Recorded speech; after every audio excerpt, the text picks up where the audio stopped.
Hey guys, Trevor here. Welcome to Weekly Catch Up Out and About with Trev. Last couple of months I've been fairly flat out working on a whole different range of things.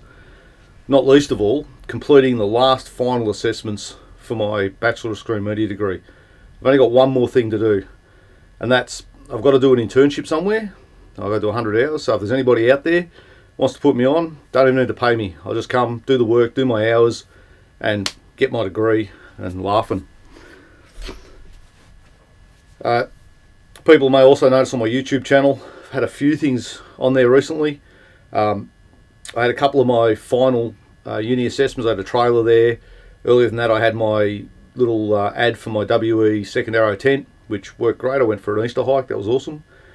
I also had some post-production stuff in there. The post-production stuff, hasn't been tweaked. That's what I put up for assessment. You know, I'm at uni learning. That's the best I could do. I got an email from someone saying that my post-production was rubbish, that I should go away and do something else.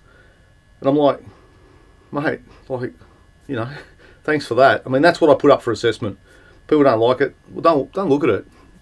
Don't send me emails saying that I'm not at a professional standard. I'm still learning. You know what I mean? And post-production's not what I'm really good at.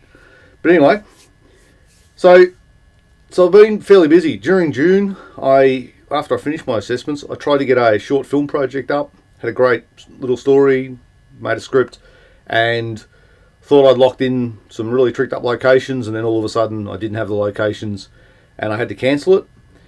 Then into July I had issues. I've been bundled off my Austudy payments because I'm no longer a full-time student, which is fair enough. So now I've got to actually go out and do some work. But like I said, I've still got to do my internship to get my degree, so I'm sort of stuck in the middle. The other big thing that's holding me back is I don't have a vehicle, and I recently launched a crowdfunding campaign, and then it's there. So go check that out. It's another bit of a video like this, but that video's pretty cool because it shows where I come from, shows all the different classes I've done during my study, shows a little bit of my work and some of my equipment, and sort of really shows why I need a vehicle, and I really do. So that's just where it's at. In and amongst those couple of months, I did go to a public housing meeting, more of the battles by the Public Housing Defence Network, and who are comrades of Defend and Extend Public Housing. We know the government's trying to rip down a whole swathe of public housing and put back something else, and they're trying to fight against it, so there's been a lot of that. So I've got some of that content still coming.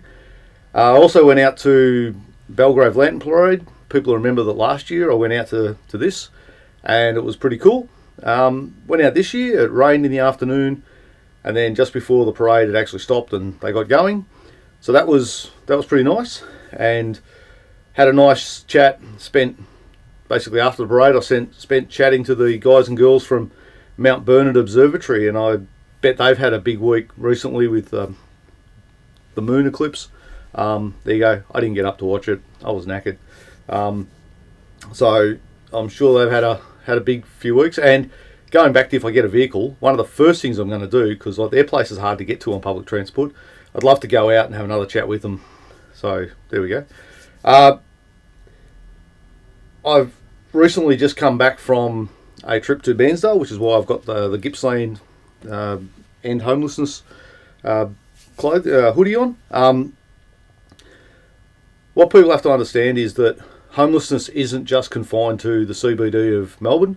It's out in the regional areas, it's across Australia, and we need regional governments to understand that. So we need regional areas to understand they've got to do more. I was out at Bairnsdale.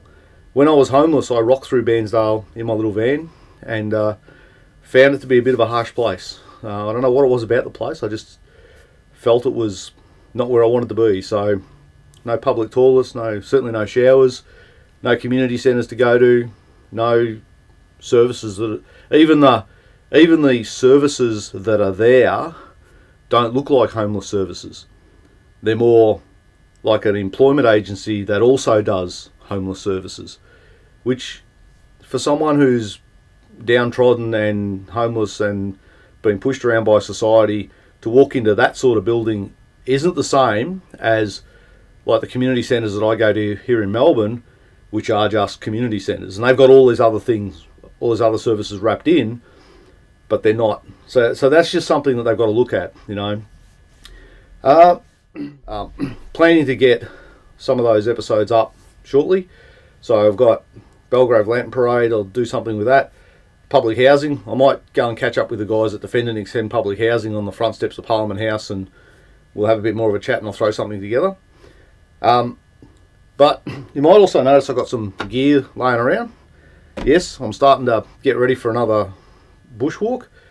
So in Easter I took my new tent out. Didn't have any rain, but at least I got to set it up. It was great. But the reason I spent $700 on that tent was that it's meant to be able to handle snow. And this time next week, I'll know whether it does or not. I'll be out camped up near Mount Hotham, and I'm going to be out there for a few days. And so in a few weeks after I get back, I'll have some shots of that as well. And that's another reason why I need a vehicle, because the reason I keep going back to Mount Hotham is I can get there via public transport. There are other places that I would like to go to, and they don't appear at least to be practical to get there via public transport. So there are, you know, I would love to go to Mount Bogong. It's an expensive taxi ride if you want to get to where you can walk to get onto Bogong. So things like that. Halls Gap's another place that I would love to go to, but from what I can find, it's a very long bus ride. So, you know, these are things that they also need to look at. Public transport is another thing that affects the homeless, because for many of them, that's the only way they can get around. So anyway, there we go. That's about it. I think that's probably about enough. And like I say, this time next week, I'll be in the snow. Cheers, guys.